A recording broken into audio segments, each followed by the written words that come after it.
Here we are again in CRESCENTA, Science Fair and Competition for secondary grade.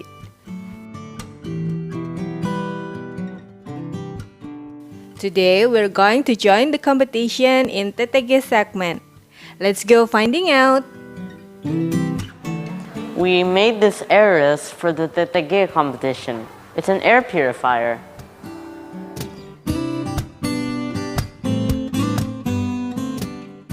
They put hard work in preparing it, so I believe that they'll do good in the presentation. Selamat siang teman-teman semuanya.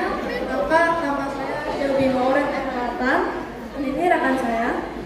Halo, perkenalkan nama saya JUARA, hari kedua. Hari ini kita akan membahas tentang Airus.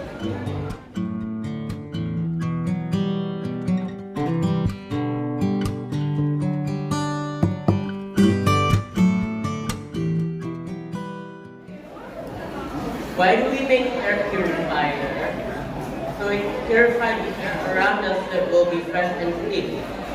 Also, because the commercial air purifier is too expensive. So we make our own with the materials around us, and also because it's really easy to make.